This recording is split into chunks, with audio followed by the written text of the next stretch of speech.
আসসালামু আলাইকুম। প্রিসেপ্টরের এই ব্যতিক্রম আয়োজনে তোমাদের সবাইকে স্বাগতম।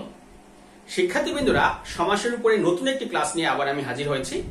আর আজকে সমাসের যে বিষয়টি নিয়ে আমি আলোচনা করব সেটি হচ্ছে, দেখো, নয় তৎপুরুষ, নয় বহুব্রী এবং অব্যয়ভাব।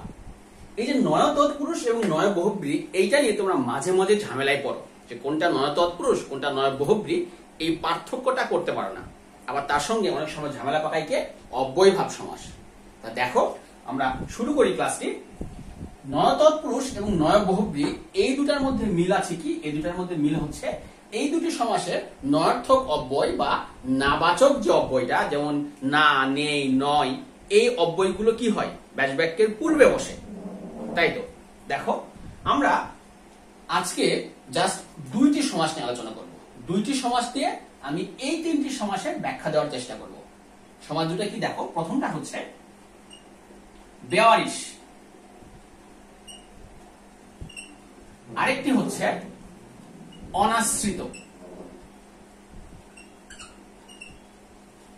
আমি যদি বেওয়ারিশ শব্দটা বিশ্লেষণ করি, বেওয়ারিশ শব্দ যদি অর্থ বের করতে চাই, তাহলে সেটা কি হবে? নয় ওয়ারিশ। দেখো, আবার এটাকে আমি এইভাবে বলতে পারি যে নেই ওয়ারিশ যার, নেই ওয়ারিশ যার। আবার আমি এইভাবেও বলতে পারি যে ওয়ারিশের, দেখো, ওয়ারিশের অভাব। তাহলে এই যে বেওয়ারিশ, এটা একটা সমস্ত পদ। এই সমস্ত পদটাকে যদি আমি ব্যাখ্যা করি বা এটার অর্থ বের করার চেষ্টা করি বা ব্যাস বাক্য বের করি, তাহলে এটা হইতে পারে নয় ওয়ারিশ, হইতে পারে নেই ওয়ারিশ যার, আর হইতে পারে ওয়ারিশের অভাব। এখন দেখো, এই যে প্রথম দুটাতে, অর্থাৎ এই দুটাতে, এখানেও একটা কি নয়ার্থক অব্যয় বা নাবাচক অব্যয় আছে, যেমন নয়, এখানেও একটা নাবাচক অব্যয় আছে। আমি এখনই কি বললাম যে নয় তৎপুরুষ এবং নয় বহুব্রী এই দুটি সমাসে নয়ার্থক অব্যয় বা নাবাচক যে অব্যয়গুলো, সেগুলো কি হয়? ব্যাস বাক্যের পূর্বে বসে। দেখো, এই যে দুইটা ব্যাস বাক্যের পূর্বে নয় বা নেই নাবাচক অব্যয় আছে। এখন তোমরা একটা বিষয় জানো যে বহুব্রী সমাসের একটা কমন বৈশিষ্ট্য হচ্ছে বহুব্রী সমাসে যে বা যার থাকে। দেখো, এখানে যার আছে, নেই ওয়ারিশ যার, এটা কি? এটা কি নয় বহুব্রী। আর এটা যদি নয় বহুব্রী হয়, তাহলে এটা অবশ্যই কি হবে? নয় তৎপুরুষ। কারণ যে বা যার থাকলে বহুব্রী, যে বা যার না থাকলে কি? নয় তৎপুরুষ। কারণ এই দুটি সমাসের পূর্বেই নাবাচক অব্যয় আছে। তাহলে এটা কি? এটা নয় তৎপুরুষ, এটা নয় তৎপুরুষ। দেখো, এখন এটা যদি নয় তৎপুরুষ হয় এবং এটা যদি নয় বহুব্রী হয়, তার আরেকটা বাকি থাকলো, সেটা কি? ওয়ারিশের অভাব। আর আমরা একটা বিষয় জানি যে অভাব হলেই কি হয়? অব্যয়ভাব। অভাব হলেই হয় অব্যয়ভাব। তাহলে এটা কি? এটা হচ্ছে অব্যয়ভাব সমাস। একইভাবে যদি আমরা এই সমস্ত পদটাকে ব্যাখ্যা করি বা এটার ব্যাস বাক্য বের করার চেষ্টা করি, দেখো, অনাশ্রিত মানে কি? নয় আশ্রিত, এটা হবে একটা ব্যাস বাক্য। আবার কি হবে? নেই আশ্রয় যার, এটা একটা হবে। আবার কি হইতে পারে? আশ্রয়ের অভাব, আশ্রয়ের অভাব। এখন দেখো, আমি একটু আগে যেটা বললাম যে যে বা যার থাকলে কি সমাস? নয় বহুব্রী সমাস। তার মানে এটা কি? এটা নয় বহুব্রী, নয় বহুব্রী, লিখলাম নয় বহুব্রী। আর যে বা যার না থাকলে কি? নয় তৎপুরুষ। কারণ শুধুমাত্র বহুব্রী, অর্থাৎ নয় তৎপুরুষ এবং নয় বহুব্রী এই দুটি সমাসেই কি হয়? নাবাচক অব্যয় পূর্বে বসে। তাহলে এখানেও নাবাচক অব্যয় পূর্বে আছে, এখানেও আছে। যেহেতু এখানে যার আছে, এটা নয় বহুব্রী। আর যেহেতু এখানে যার নাই, তার মানে এটি কি? নয় তৎপুরুষ। এটা হচ্ছে নয় তৎপুরুষ। এখন কি বললাম যে অভাব হলেই অব্যয়ভাব। এখানে অভাব আছে, যখন এখানে অভাব ছিল অব্যয়ভাব হয়েছে, এখানে অভাব আছে, তার মানে এটাও কি? এটা হচ্ছে অব্যয়ভাব। আশা করি তোমরা বুঝতে পারতেছো কিছুটা।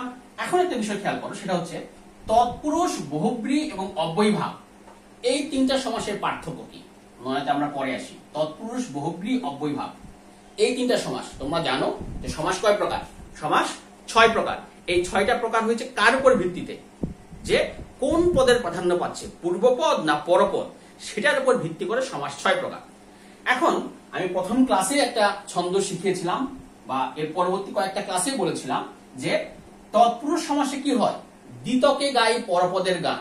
দ্বিতক মানে দ্বিগু, তৎপুরুষ, কর্মধারক, এই তিনটা সমাসে পরপদ প্রধান। দ্বিতকে গাই পরপদের গান। দ্বিতক, দ্বিতক, এই দ্বি মানে দ্বিগু, ত মানে তৎপুরুষ, ক মানে কি? কর্মধারক।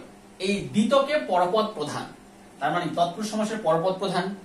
আবার দেখো বহুব্রী, তোমরা জানো যে বহুব্রী সমাস কি? নতুন একটা অর্থ আসে, এটাকে পূর্বপদের প্রাধান্য পায় না, পরপদের প্রাধান্য পায় না। কোন পদকে প্রাধান্য না দিয়ে নতুন একটা অর্থ আসে এবং তাকেই বোঝানো হয়। অর্থাৎ এখানে তৃতীয় পদ প্রধান, তৃতীয় একটা পদ চলে আসে, নতুন অর্থ। আর অব্যয়ভাব কি? অব্যয়ভাবে পূর্বপদ প্রধান, পূর্বপদ প্রাধান্য পায়। এখন একটা ঝামেলা তৈরি হয় যে এই যে বেয়ারিশ এই শব্দটা, অর্থাৎ এই সমস্ত পদ এবং অনাশ্রিত এই সমস্ত পদ, এই দুটা সমস্ত পদ দেখে আমি কিভাবে বুঝবো যে এখানে পরপদ প্রধান না এখানে পূর্বপদ প্রধান না এখানে নতুন একটা অর্থ আসতেছে? যখন এটাকে আমি ন তৎপুরুষ বলতেছি, দেখো ন তৎপুরুষ বলতেছি, তখন বেয়ারিশ শব্দটাকে ব্যাখ্যা করতেছি। আর ব্যাখ্যা করলে কি আসতেছে? নয় ওয়ারিশ। এখানে কিন্তু ওয়ারিশটা মূল বিষয়। এই যে ওয়ারিশ মানে এখানে পরপদ প্রধান, পরপদ প্রধান হলে তৎপুরুষ। আবার যখন বেয়ারিশ দ্বারা আমি কোনো ব্যক্তিকে বোঝানো হচ্ছে, কোন মনে করো কোন ব্যক্তি মারা গেলে তার মৃতদেহটাকে বোঝানো হচ্ছে, নেই ওয়ারিশ যার, সেই তো বেয়ারিশ। যার বলতে কিন্তু আমরা কোন ব্যক্তিকে বোঝানো হচ্ছে, তার মানে কি তৃতীয় একটা পক্ষ আসছে, নতুন একটা পদ আসতেছে। আর নতুন পদ আসলে সেটা কি? নয় বহুব্রী, নতুন অর্থ। আর অভাব হলে অব্যয়ভাব। একটা বিষয় খেয়াল করে দেখো, এখানে এখানে অ এবং এখানে কি? এখানে সরি এখানে অ না, এই যে এখানে বে, এখানে বে এবং এখানে অ, এই দুটা কি? এই দুটা কিন্তু উপসর্গ। এখানে বে উপসর্গ অভাব অর্থে এবং এখানে অ উপসর্গ অভাব অর্থে। এখানে বে উপসর্গ অভাব অর্থে, এখানে অ উপসর্গ অভাব অর্থে। এখানে বোঝানো হচ্ছে বে ওয়ারিশ মানে কি? ওয়ারিশের অভাব। এখানে অ অনাশ্রিত, তার মানে কি? আশ্রয়ের অভাব। যেহেতু বে এবং অ উপসর্গ অভাব অর্থে, সেহেতু এটা কি? অব্যয়ভাব সমাস। তাহলে এই দুটি সমস্ত পদ দেখে এর ব্যাসবাক্য বের না করে আমরা বলতে পারবো না এটা কোন পদ প্রাধান্য পাচ্ছে, পরপদ নাকি পূর্বপদ নাকি নতুন একটা অর্থ আসতেছে। আমরা যেভাবে ব্যাসবাক্য করব ঠিক সেভাবে এটার ব্যাখ্যা করব। অর্থাৎ যদি আমরা ব্যাসবাক্যে বলি নয় ওয়ারিশ, তাহলে বলবো নয় তৎপুরুষ। যদি আমরা ব্যাসবাক্যে বলি নেই ওয়ারিশ যার, যার মানে কি? তৃতীয় একটা পক্ষ চলে আসতেছে, কোন ব্যক্তিকে বোঝানো হচ্ছে, তাহলে বলবো এটা কি? নয় বহুব্রী।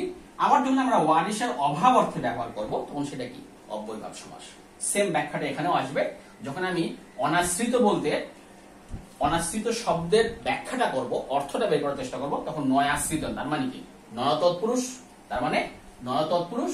আবার যখন বলবো অনাশ্রিত কোনো ব্যক্তি যার আশ্রয় নেই, সেক্ষেত্রে তৃতীয় পক্ষ কোনো ব্যক্তিকে বোঝানো হচ্ছে, যার আছে, তার মানে কি? নয় বহুব্রী। আবার অ উপসর্গ যখন অভাব অর্থে ব্যবহৃত হচ্ছে, তখন এটা কি? অব্যয়ভাব সমাস। তাহলে আশা করি তোমরা আজকে নয় তৎপুরুষ, নয় বহুব্রী এবং অব্যয়ভাব এই তিনটি সমাস নিয়ে যে ঝামেলা আছে, অর্থাৎ কিছু কিছু ব্যাসবাক্যে কিছু কিছু সমস্ত পদ দেখে যে আমরা বুঝতে পারি না আসলে কোনটাকে বোঝানো হচ্ছে, এই সমস্যাটা মনে হয় আর তোমাদের হবে না। তাহলে আজকে এই পর্যন্তই। পরবর্তী ক্লাসে আবার সবার সঙ্গে দেখা হবে ইনশাল্লাহ। ততক্ষণ পর্যন্ত সবাইকে ধন্যবাদ। আসসালামু আলাইকুম।